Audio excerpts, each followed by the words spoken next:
All right, the debate about the Build America Bonds program, it doesn't seem to go away when you actually try to figure out what does it cost the government. My guest, Doug Dachille, First Principles Capital. Doug, continue with the idea being that there's no seeming way to figure out how much does this program really cost and who does it benefit? I mean, the government has hailed this as a success. So right off the bat, we're questioning success because we know the benefit, but we don't know the cost. The other thing, when I evaluate the success of a program, I like to see a program that incents the recipient of the benefits to change behavior in a way that doesn't get us into the situation that we needed to help this particular recipient. You want to get out of a bad situation rather than just giving them more that we just keep giving more. So why are we in this situation in the first place? The situation that we're in is we have had municipal issuers issue too much debt, and they've overextended the capacity of the amount of issuance to the demand for their names and in the capital markets.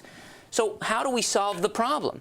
Well, we've solved the problem by creating a subsidy where the amount of government subsidy that's coming to you is directly proportional to the amount of debt you issue. So in order to enjoy the generosity of the federal government, you actually have to issue more debt. Otherwise, you get absolutely nothing. So what are you going to do? Issue more debt. Otherwise, you would be foolish not to take advantage of the government program. But in order to take advantage of the government program, you have to issue more debt. That is completely inconsistent with the objectives of what we're trying to do here and the problem we're solving. We're making the problem actually worse by having these issuers take advantage of this program. I mean, isn't there a perverse irony in all this that the government, the federal government, trying to help state and municipal governments balance their budgets, right? Trying to help them figure out ways to open and expand the market for their debt. What do? They say, great. We'll subsidize it. Go and sell your debt to more people. Right. And the thing that's even more ironic is that the worse credit you are, the bigger the subsidy you get. Because the way the subsidy works is it's 35% of the yield or the cost of the interest expense associated with that issuer. So the lousier the credit you are, the higher the yield on their bonds, and of course the bigger the subsidy we pay. That needs to be repaired. If we're going to extend this program, I have a couple of suggestions. Go ahead. My first suggestion is, let's let the 35%, if we're going to continue this program, my view is let's let the 35% subsidy be only applied to the Treasury yield. When you go and price these bonds, when they come to issue, you price the bonds by fixing the yield on Treasuries, and then you add a credit spread, which is directly related to the credit worthiness of that particular issuer. My view is, look, let's subsidize the Treasury yield. That's not really in the control of the issuer. What is in control of the issuer is the credit spread. Cost of money. And I want an issuer to see 100% of the costs of their management of their debt structure, their revenues, their fiscal management. I want them to pay 100% of those costs. So there's some incentive to actually get your books in order. Exactly. So when you use this program, yeah, you'll get 35% of whatever the Treasury yield is, but you're going to have to pay 100% of all of the credit spread related to this.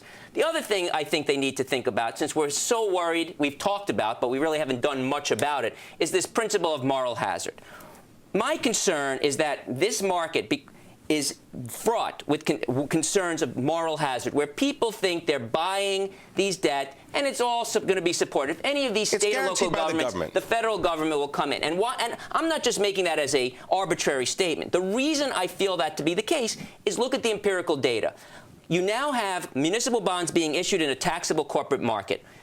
The financial statement frequency of the data and the quality of the financial statements is completely lacking compared to corporates. So why would you buy it? You'd buy it only because you get the government guarantee. And they're buying it at only materially different spreads compared to what they would do if they did a corporate bond where they're getting quarterly financial statements under GAAP accounting standards. These entities that are issuing these bonds under the Build America Bond program, maybe you get an annual financial statement. It's government GAAP, not consistent with the issuers that it's in.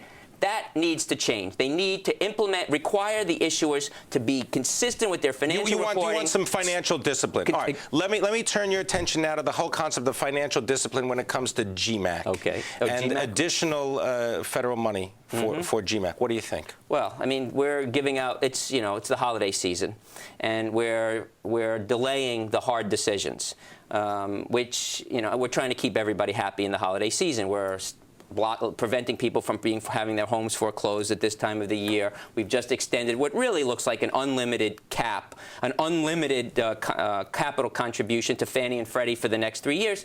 So at the end of the day, you know, the problem we have is we've made everything look better. We've solved what looks like we've cleaned our house, but the reality is we didn't really clean the house. All we did was stuff all the problems in closets, and opening any one of those closets is a very hazardous situation. That's really what we've accomplished at this point with many of the situations. GMAC, Fannie, Freddie, FHA. You know, we really haven't solved the problems. We've kind of papered them over at this point. Do you like the fact that they papered them over on Christmas Eve for Fannie and Freddie? Well, I mean, the Fannie and Freddie, is an interesting question, because if you look at the nature of that agreement, you have to wonder why the federal government is not consolidating all of the liabilities of Fannie Mae and Freddie Mac on their balance sheet. And if that is the case, and somebody does make that argument, then we certainly have not increased the debt ceiling sufficient to be able to consolidate Fannie Mae and Freddie Mac. Because to me, when I look at that, and you're willing to have a preferred stock purchase agreement which allows them to keep pouring in money, which is the way they've done it, is it says it's the greater of the original $200 billion or $200 billion plus all the necessary contributions to keep them in a positive net worth situation. Well, to me, for the next 3 years, it's an unlimited support. To me, that is a consolidated entity on the federal government's balance sheet. That seems to be the consistent theme with government programs, at least right now. I want to thank you very much, Doug Dachille, First Principles Capital. Always appreciate your insight and your passion. Thank you very much. Sure.